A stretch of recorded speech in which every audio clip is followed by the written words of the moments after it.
Alright, legends, welcome along to a brand new episode of Hellmouth Hotline. I'm your host, Rodney Stewart. We're getting into Buffy the Vampire Slayer in this episode. This is Season 3, Episode 7, Revelations, and a tasty little episode.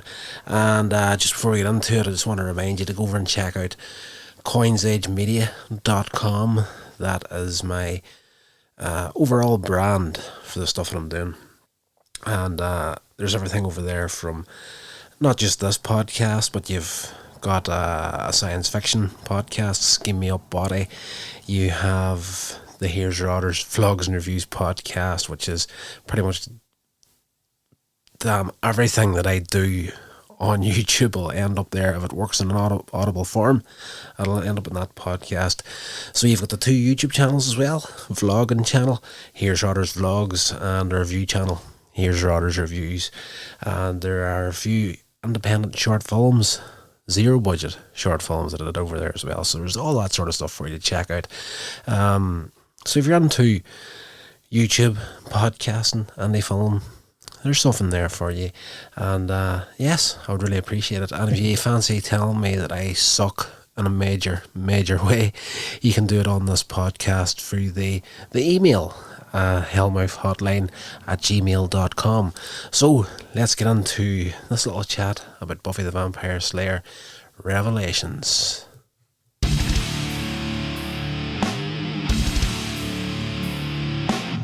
Alright, so this one here was one that I had almost totally forgotten about, and it's been a long time since I actually watched the entire run of Buffy from season 1 right the way through.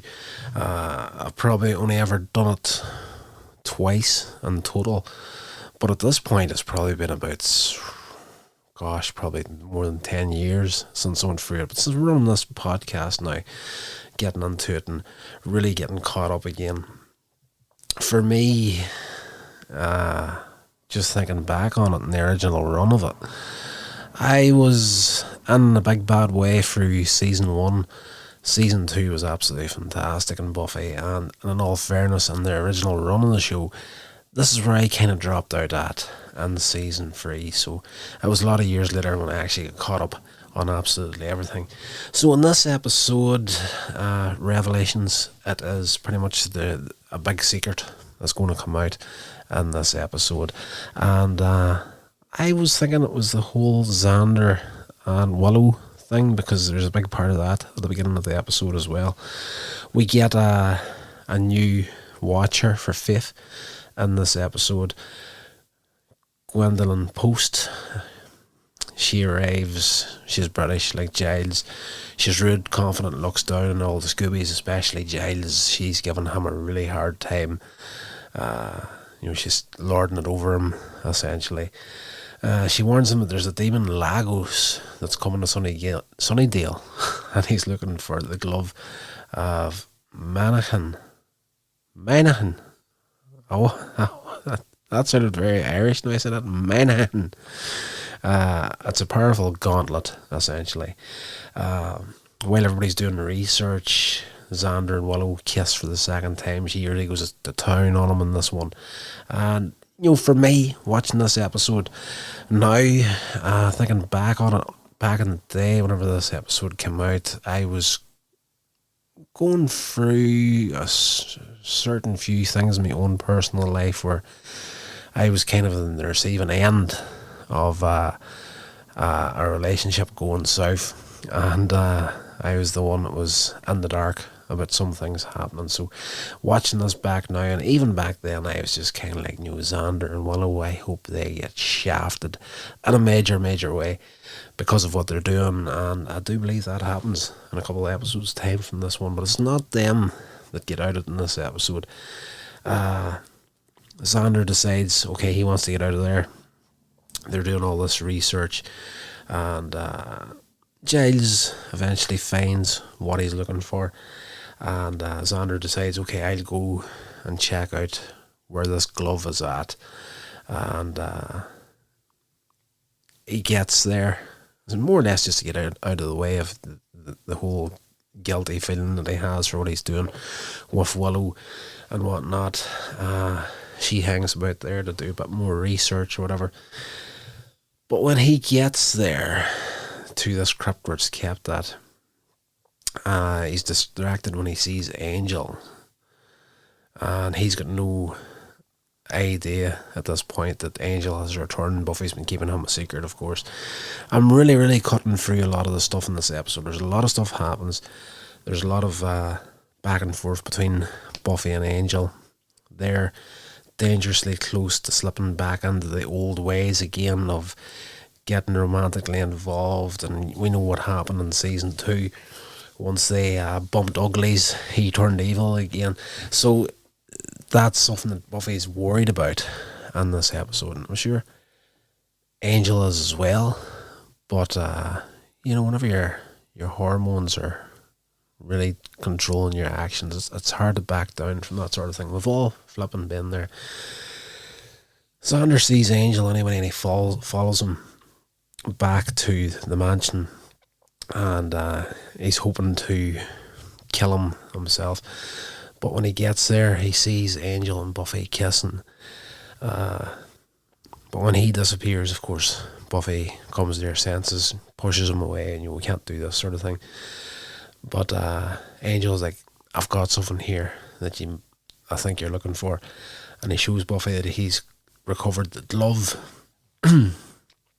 Back at the library as Giles is meeting with Gwendolyn. Sorry, not back at the library, back at Giles' house. Him and Gwendolyn post this new Watcher are having a meeting, and Xander, she is voicing her concerns about the way that he's training Buffy and how much freedom she has and whatnot, and can he really keep her under control? And he's trying his best to reassure her that Buffy is well adjusted. She knows what she's doing. She's young, she can be a little bit reckless here and there, but overall she's a great slayer, and you couldn't ask for better, more or less. And at that point, Xander bursts through the door and tells him about Angel. We've got a problem, so Buffy. So Gwendolyn does not overhear the conversation, but knows that they're keeping something from her. The next morning, the gang are waiting for Buffy in the library. They're going to have an intervention with her. Both Xander and Cordelia are openly hostile about Angel. There's no secret there as far as Xander goes. At the end of season 2, whenever they were trying to re-ensoul Angel, he was sent to warn Buffy that they were trying the spell. But whenever he got there, he let his own hatred for the man get the better of him. And he's just like, instead of telling her, we're trying to put the soul back in his body, instead of telling her that there, he just kick his ass. So, him and Cordelia both absolutely hit the man. I'm kind of curious to rewatch this series now, because I'm that far out of it. If you know the series and the spin-off show Angel, Cordelia ends up working with Angel in the spin-off series. So yes, and that's only at the end of this season, if memory serves. Angel leaves Sunnydale, and then we pick up, and the season 1 of Angel runs side by side with season 4 of Buffy, if memory serves. I hope that's right. I think I'm right, and I'll be pissed as a fart if I'm wrong. Yes, Xander, Cordelia, openly hostile. They see him as a serious threat. They're unable to separate him from the recent misdeeds of Angelus. Willow's less sure and advises caution, partially motivated by guilt about her own private romance with Xander. So, she doesn't really want to go to town on Buffy too badly, because she knows the shoe could be on the other foot, and very, very soon. Buffy tells him, it's okay.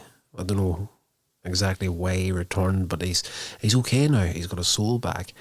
But they're like, he's a killer. He deserves to be dead once again.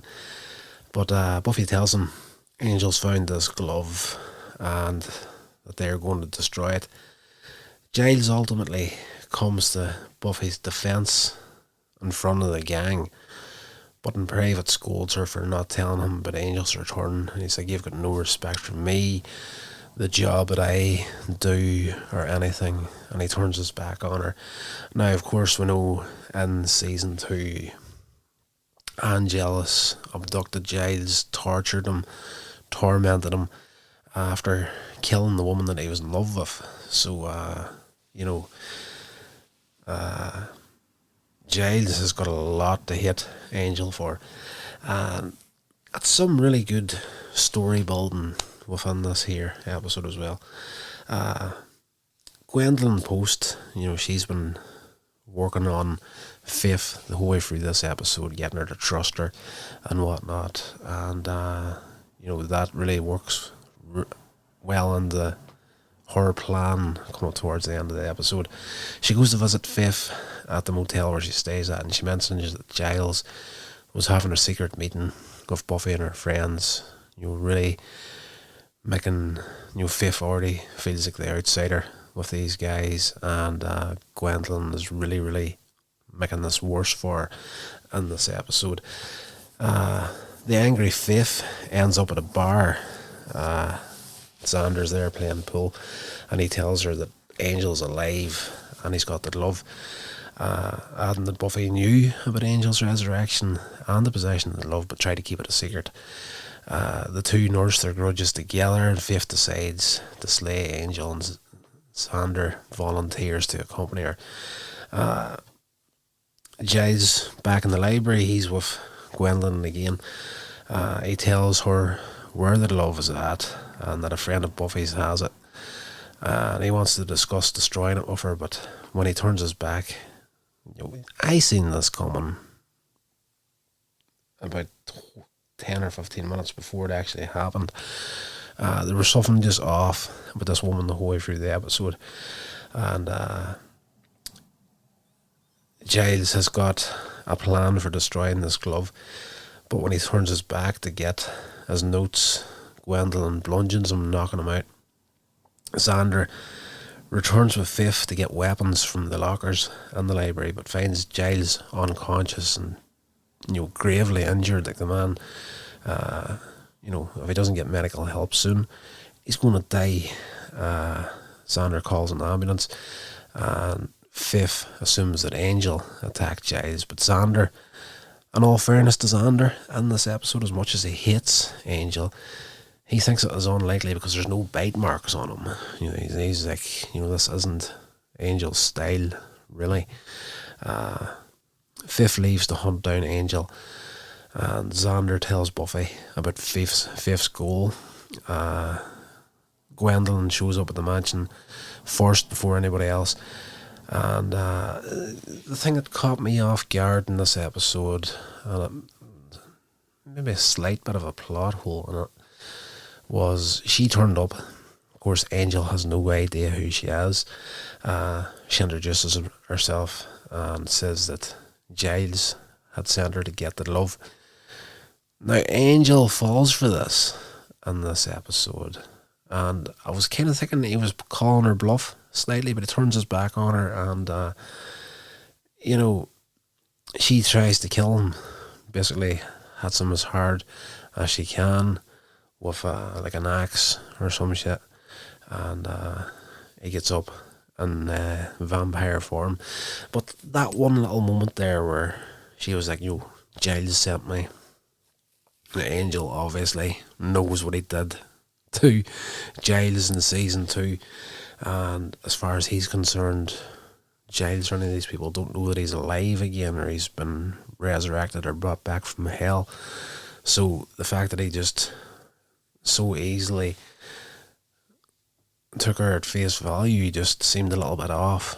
And as I say, when he was turning his back on her, I thought maybe he was calling her bluff, but he didn't, and got a chop in the back of the head for his trouble. She doesn't know that he's a vampire, but he gets up, of course, in vampire form. And this is the part of the episode where the story building and the previous part of the episode, sorry, as Gwendolyn was bonding with Faith. Of course, Faith didn't want a new Watcher because her last Watcher got killed because she wasn't strong enough to protect her. So whenever she turns up, thinking Angel's evil to fight him, and the first thing she sees when she walks through the door is Angel fighting with her new Watcher. As far as she's concerned, this woman's, above board. There's nothing wrong here. She turns up, sees this, and she starts. Fifth attacks Angel. She assumes Angel's after the glove and attacks him. And just as she's going for the kill with Angel with the stake, Buffy pops up and stops her. But Gwendolyn tells Faith to attack Buffy. She's blinded by love. She doesn't know what she's doing. You need to stop her. So the two Slayers go toe to toe at the end of this episode. Now, there's a nice little mirror to the opening of the episode before everything happened. A lot of the episodes start off with the Slayer in the graveyard killing the vampire. Then we get into the story. At the beginning of this episode, we've got both Buffy and Faith fighting two vampires, and the fight, even though they're fighting two vampires separately, they're kind of mirroring each other's movements and whatnot, and they actually kill the vampires at the exact same moment. And it's like they make a joke about synchronized slaying. It could be a new Olympic sport sort of a deal. So that was a nice little foreshadowing to the two Slayers having to go toe to toe at the end of this episode, and the fact that they're so evenly matched really, really shows in the fight at the end of this episode. So while they're fighting, Gwendolyn successfully distracting the Slayers and enlisting the help of Xander and Willow, Gwendolyn puts on the glove and tests his power to manipulate lightning. Essentially, that's what this does. You can call down lightning bolts and fire them. The thing about the glove is once you put it on, you can't take it off. It's this big steel glove, and it goes about halfway up your forearm, and it's got all these claws on it. When you put your hand on it, the claws clamp onto your forearm. So you basically, you put this thing on, it's not coming back off again. And yes, so she starts calling down lightning and firing it all around the place. The gang now realise who the real enemy is, unite to try and fight against her. Angel saves Willow from a lightning bolt attack. Fifth draws the fire, which allows Buffy to, I think Gwendolyn said something like, this glove is part of me now, it's never coming off, blah, blah, blah. The big baddie speech. Buffy's like, I kind of fought that, and she lifts this big lump of glass and fires it across the room, and it chops the arm off Gwendolyn, and that leads to a lightning bolt coming down and absolutely destroying her, incinerating her, nothing left there whatsoever. At the end of the episode, Buffy and her friends pretty much reconcile, and they're willing to forgive Angel for everything. So, it's not going to be that easy. I don't think, the Scooby Gang, as far as the kids go on it, they've patched up their differences, and they'll try and get on with Angel or give him a chance, at least for Buffy's sake. But, whenever it comes to the Giles, it's Angel's got a big bad journey ahead of him to try and make up for everything that he did to Giles. We've also found out at the end of the episode that Gwendolyn was indeed a Watcher, but she was kicked out of the Watchers Council after messing about with dark magics.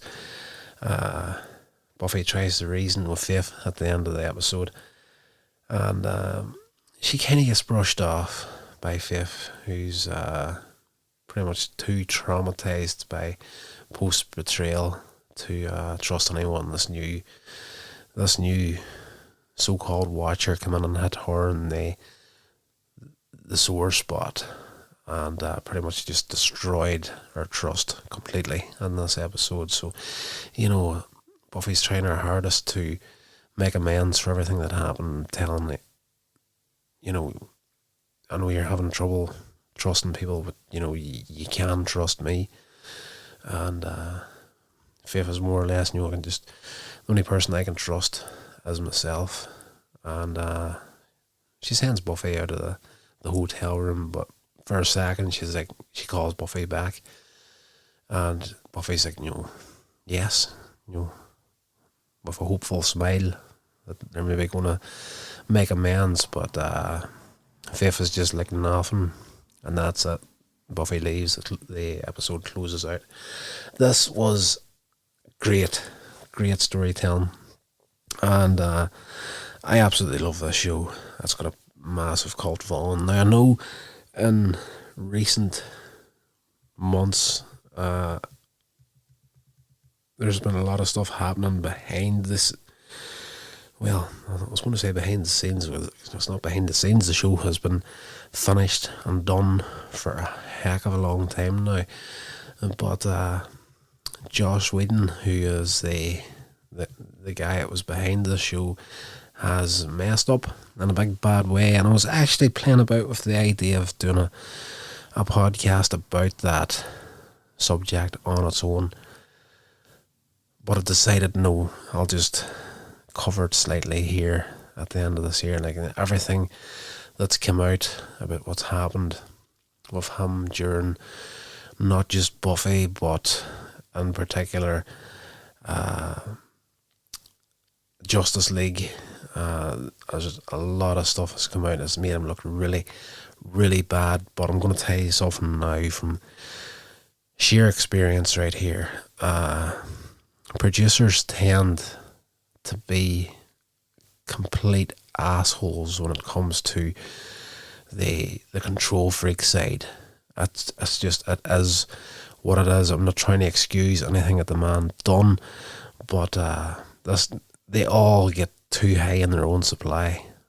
Like even people new to the game, I've seen it countless times, and the few small projects that I've worked on, there's always one dickhead somewhere along the line that goes on a power trip and think that they can do and treat people any way they want. It's insane.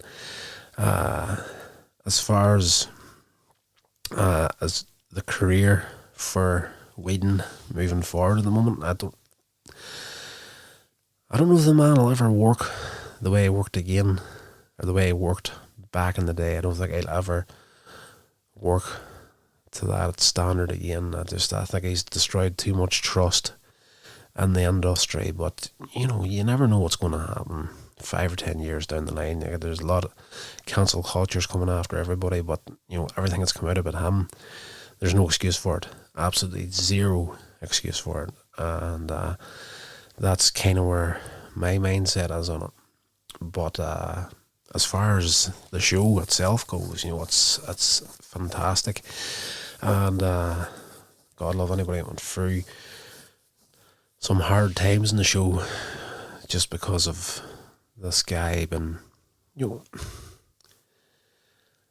I'm not 100% on his background, but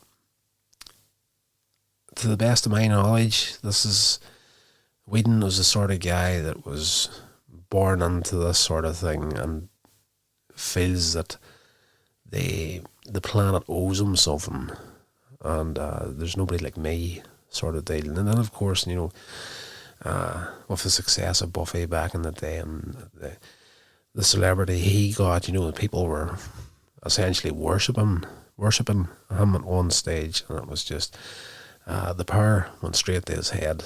And it's crazy. People think that they can, people get into this line of work hoping for that bit of success and that little bit of fame, but can they actually handle it when it happens? I genuinely believe very few people have what it takes to genuinely do what do the right thing when it comes to fame and that there. It can corrupt, and it seems to have corrupted him in a major way, but that's as far as I'm going to go with it, But the series, Buffy the Vampire Slayer, absolutely fantastic. So we're just going to continue on with the series. We're not going to bring up any of that stuff again. We're going to enjoy the show for what it is, and give it a little bit of love, 1 or 2 days a week. When I say 2 days a week, we'll be doing Buffy. We'll be doing podcasts on Buffy the Vampire Slayer on Mondays. We're going to get into horror movies and that on a Friday. And I'm keeping Wednesday open right now for the Angel spin-off. So whenever that happens, we'll go side by side, kind of like the way the shows did back in the day whenever they were being aired.